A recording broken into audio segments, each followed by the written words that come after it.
Assalamualaikum warahmatullahi wabarakatuh. Alhamdulillahirabbil alamin wa bihi nasta'inu ala umuri dunya waddin. Wassalatu wassalamu ala asyrafil anbiya'i wal mursalin wa ala alihi wa ashabihi wa man tabi'ahum bi ihsanin ila yaumiddin. Amma ba'du, ayyuhal muslimun, ittaqullaha haqqa tuqatih wa la tamutunna illa wa antum muslimun. Allahumma ya Rabbana zidna ilman nafi'a warzuqna fahman wasi'a wa alhiqna bisalihin. Syukur alhamdulillah, pada pagi hari ini kita kembali di rumah Allah ini dalam keadaan sehat walafiat. Mudah-mudahan kehidupan kita selalu dibukakan berkah kepada kita, amin ya rabbal alamin. Salawat dan salam untuk junjungan kita Nabi kita Muhammad. Allahumma salli ala sayyidina Muhammad wa ala ali sayyidina Muhammad. Lanjutkan pada halaman 33, yaitu baris setelah syair yang sudah kita baca. Khuz ma tarahu wa da' syai'an sami'ta bih. Ambillah apa yang kau lihat dan tinggalkanlah sesuatu yang kau dengar. Ya. Baris setelah itu, Bismillahirrahmanirrahim.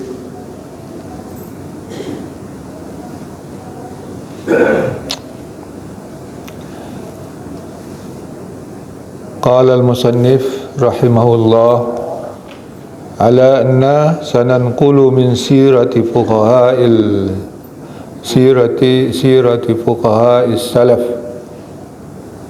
ma ta'lamu bihi anna allazina intahalu mazahibahum zalamuhum. Berikutnya kami akan menukilkan bahagian dari sirah, dari biografi atau sejarah para fuqaha salaf, sesuatu yang kau ketahui dengan dia. Annal ladzina intahalu mazahibahum, sesungguhnya orang yang mengikuti mazhab mereka, zalamuhum, telah menzalimi mereka. Wa annahum min ashaddi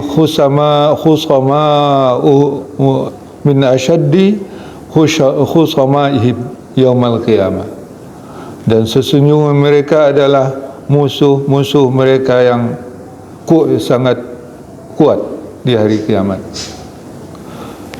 Fa innahum ma qasadu bil ilmi illa wajhallahi ta'ala, maka sesungguhnya mereka, yaitu para fuqaha salaf itu, maka qasadu, tidak bertujuan dengan ilmu kecuali mengharapkan ridha daripada Allah Subhanahu wa taala. Waqad syuhida min ahwali ma huwa min alamati ulama'il akhirah, dan telah disaksikan dari hal ihwal mereka itu sesuatu yang membuktikan ya huwa, daripada bagian tanda-tanda ulama akhirat. Kama sayati bayanuhu fi bab alamati ulama'il akhirah, sebagaimana nanti akan dijelaskan di dalam bab tanda-tanda ulama akhirat. Walakin sarrafahum anit tadris wa tasnif fihi ma sarrafa as-sahabah anit tasnif wa tadris fil fiqh. Tetapi mereka berpaling, memalingkan diri, memalingkan mereka. Oh ya. fa innahum ma kanu mutajarridina li ilmil fiqh, maka sesungguhnya mereka tidak mengasingkan diri bagi ilmu fikih, tidak semata-mata tidak semata-mata mempelajari ilmu fikih. Bal kanu mustaghilina bi ilmil qulub, tetapi mereka juga sibuk dengan ilmu tentang kalbu. Wa muraqibina laha, dan menjaganya dan muraqabah dengannya, memeliharanya. Walakin sarafahum anit tadrisi wa tasnifi fi ma fihi ma sarafa as-sahabatu anit tasnif wa tadris fil fiqh. Tetapi mereka itu, yaitu ilmu tentang kalbu tadi, memalingkan mereka daripada tadris, daripada mengajarkan dan menyusun buku. Maksudnya untuk tujuan itu,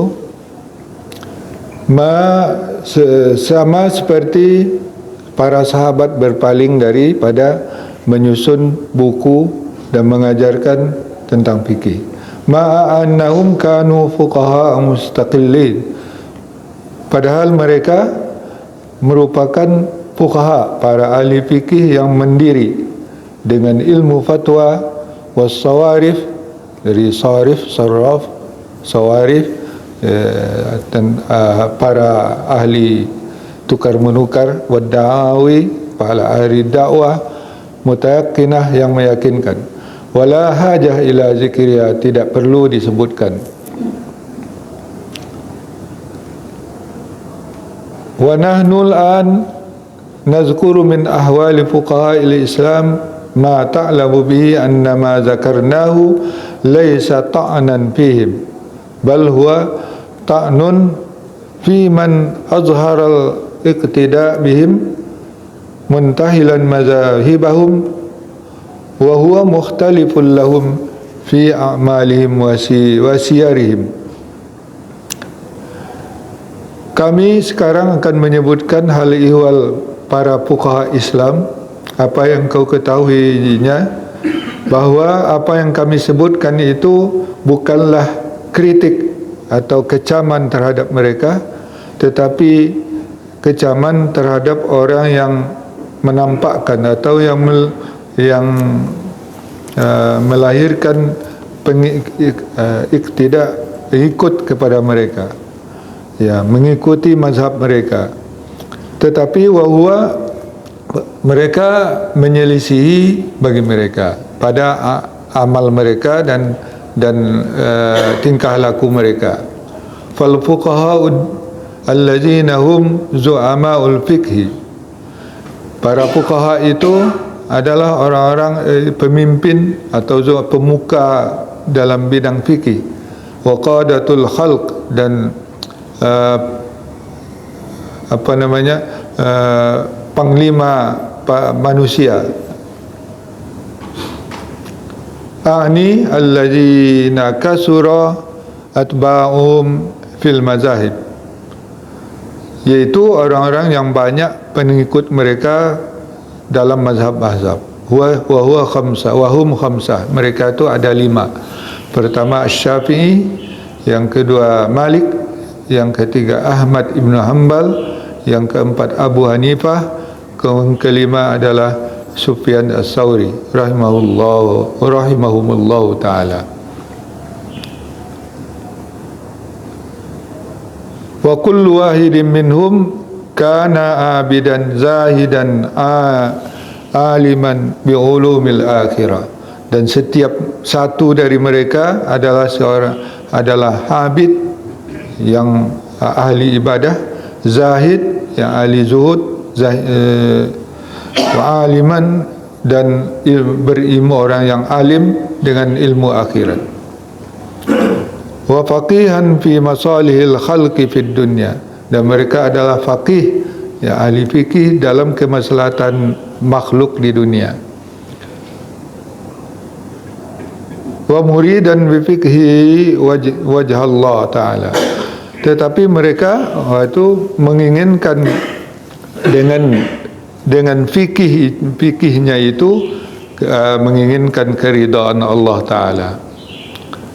Fahazi khamsu khisalin ittaba'ahum fuqaha'ul asri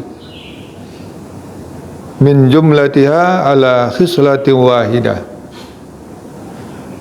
Dan ini yang lima tokoh yang diikut oleh yang mengikut mereka, yang diikuti mereka oleh fuqaha masa sekarang, yaitu masa Imam Al-Ghazali. Dari keseluruhannya itu satu model,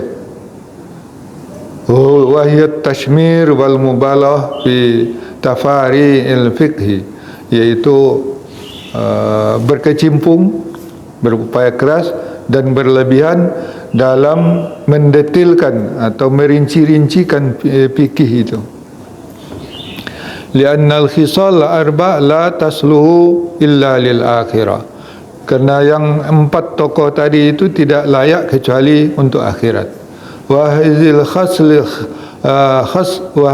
khaslatul wahidah tasluhu lid dunya wal akhirah. Dan yang satu selebihnya adalah layak untuk dunia dan akhirat. In urida biha al akhiratu qalla salahuha lidunya. Jika dia menginginkan akhirat, maka sedikitlah kemaslahatannya di dunia. Syammarulaha, mereka berkecimpung baginya, dan wad'u biha musyabahati ulaikal a'immah, dan mereka mengajak dengan dia untuk mengikuti atau menyerupai mereka yang 4. Wahai hata antuqasal malaikatu bil haddadin, dan jauh kalau dikiaskan atau disamakan malaikat dengan para tukang besi atau pandai besi. Falan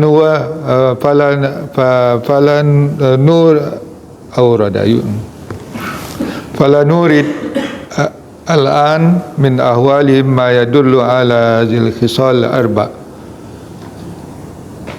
Ya, kami akan menampilkan sekarang hal ihwal mereka yang menunjukkan 4 yang bahagian atau 4 tokoh yang tadi, yang akan kita baca selanjutnya nanti. Ya, kena kepanjangan.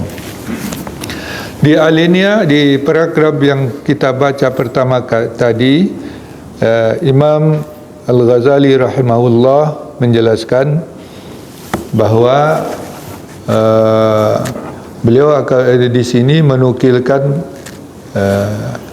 sirah atau sejarah biografi para fuqaha salaf. Ya.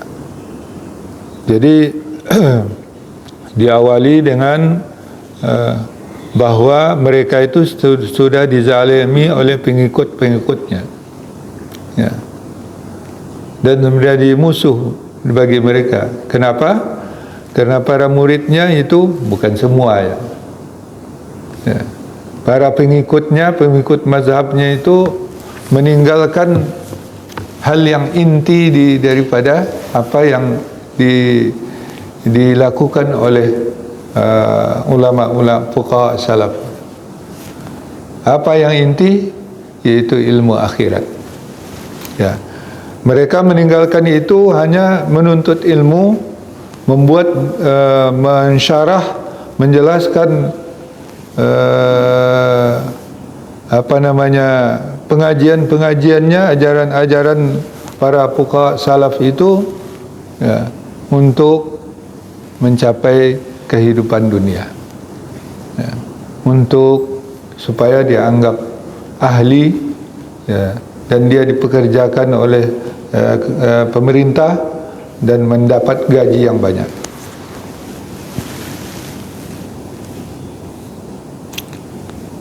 Nah, itu kan jadi musuh nanti di akhirat, karena sudah mengkhianati dan menzalimi para gurunya. Apa yang mereka lakukan fuqaha salaf itu, maka sesungguhnya mereka mengajarkan ilmu, ya, menebarkan ilmu itu tidak ada tujuannya kecuali wajah Allah, mencari ridha daripada Allah Subhanahu wa taala. Dan sudah disaksikan, banyak disaksikan tentang ihwal mereka itu, terlihat itu tanda-tanda ulamaul akhirah, ya. Sebagaimana nanti akan dijelaskan pada bab tanda-tanda ulama akhirat. Jadi ada nanti penjelasannya apa tanda-tanda ulamaul akhirah. Mereka tidak semata memiliki ilmu fikih itu untuk ilmu fikih atau untuk kepentingan duniawi, tapi mereka sebenarnya balkanu mustaghilina bi ilmil qulub. Mereka itu sibuk dengan ilmu tentang kalbu, ya, mengurus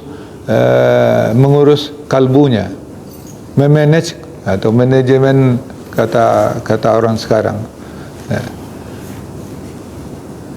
Wa muraqibina laha, dan mereka selalu awas, ya, memelihara, ya, ilmu kalbu itu. Dan mereka itu menyebabkan mereka berpaling daripada memberi pelajaran atau mengajar atau mengarang buku, sama seperti para sahabat juga tidak menyusun buku, mengarang buku atau mengajar tentang fikih. Maksudnya tidak mengajar atau mengarang buku untuk tujuan duniawi, ya.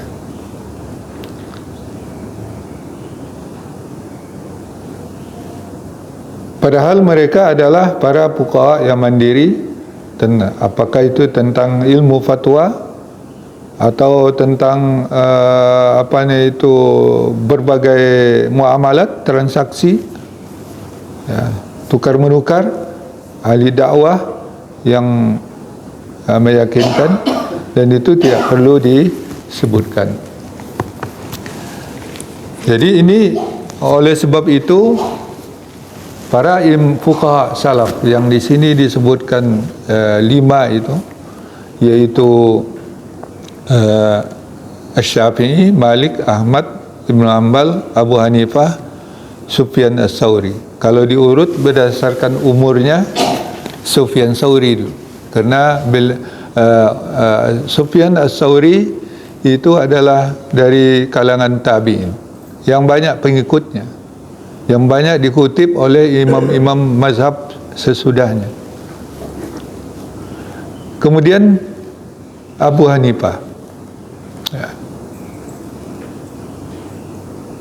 Abu Hanifah itu lebih senior, atau ulama fuqaha salaf yang paling senior, ya, setelah tabi'in. Dan kemudian Malik, ya, kemudian baru Asy-Syafi'i, kemudian baru yang termuda Ahmad bin Hanbal. Nah, mereka ini akan dijelaskan bagaimana sirah mereka atau sejarah biografi mereka secara ringkas, dari aspek bagaimana tanda-tanda bahwa mereka itu adalah ulamaul akhirah.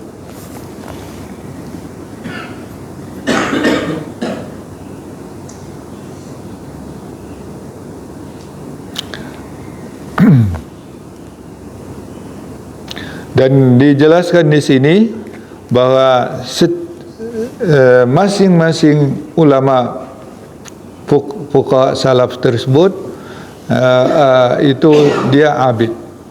Abid itu ahli ibadah.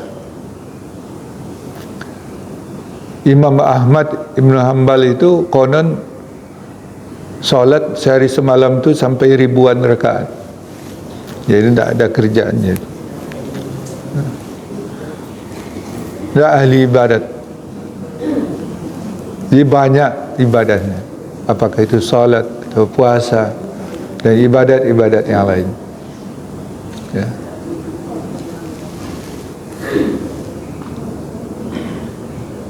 Sama meniru para sahabat Nabi. Dia adalah zahid. Zahid itu zuhud.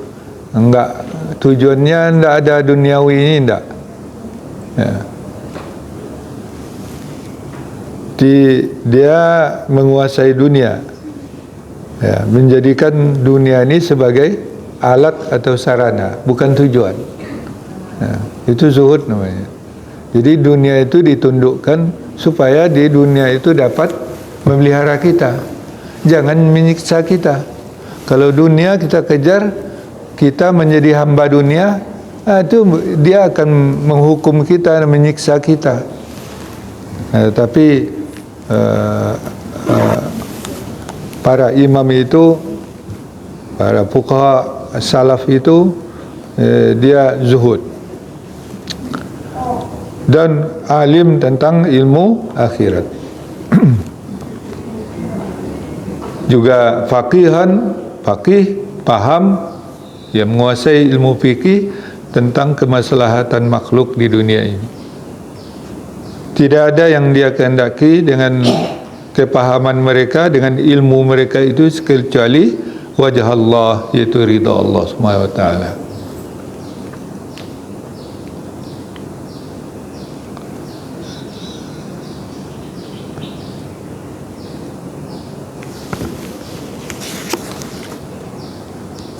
Jadi ini kritik Imam Al-Ghazali terhadap pengikut-pengikut yang apa namanya itu, yang berlebih-lebihan hanya untuk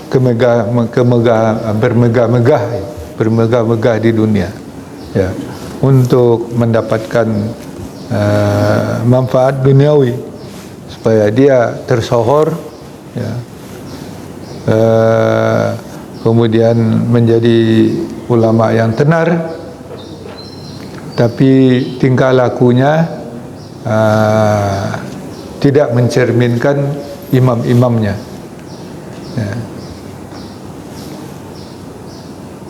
Oleh sebab itu mereka tadi menghindarkan tadris wa tasnif, maksudnya mereka mengajar tapi tidak ada niat yang lain mengajar itu kecuali meraih ridha Allah SWT. Dan juga menyusun atau mengarang buku, tidak.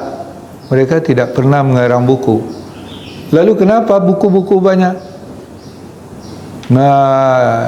Seperti Imam Asy-Syafi'i ada Musnad Imam Asy-Syafi'i, ada ada Ar-Risalah karya Imam Syafi'i.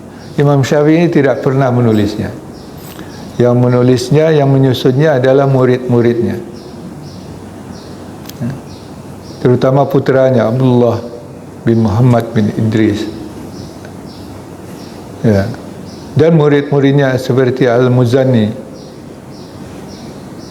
Ya. Itu yang menulis sehingga kita dapat sekarang ini membaca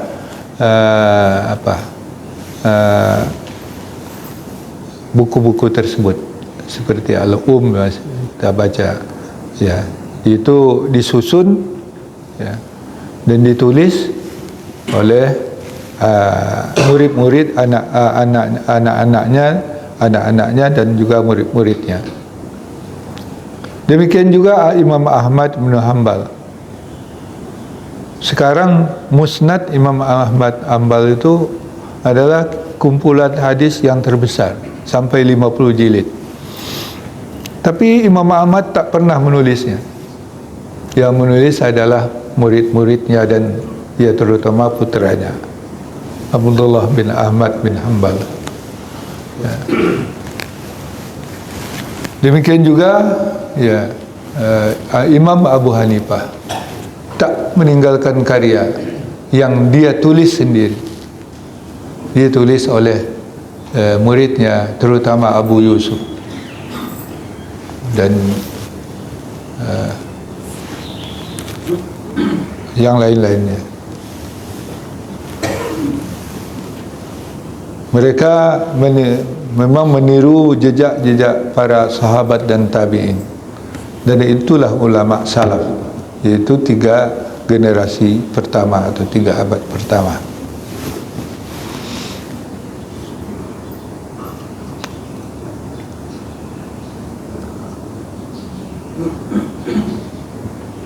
Ya, itu. Jadi bagaimana penerus-penerus yang mengikut mazhabnya yang hanya menginginkan ketenaran di dunia dengan menguasai ilmu, dengan merinci supaya dapat menyelesaikan masalah-masalah makhluk seperti hakim, qadi, ya, di majlis fatwa, mufti sebagai mufti, hanya untuk mengejar pangkat-pangkat itu, maka itulah ulama dunia namanya, karena melupakan yang isi daripada ilmunya itu, yaitu ilmu akhirat. Nah, demikian juga kalau dibandingkan sekarang, ya orang mengejar menuntut ilmu untuk kehidupan, yaitu sudah zamannya. Di masa, artinya kalau umpamanya orang menuntut ilmu untuk kehidupan dan melupakan ilmu akhiratnya, itulah yang disesalkan oleh musannif, oleh Imam Al-Ghazali. Jadi kejarlah dunia tapi jangan lupakan akhirat, itulah intinya. Wallahu a'lam bishawab.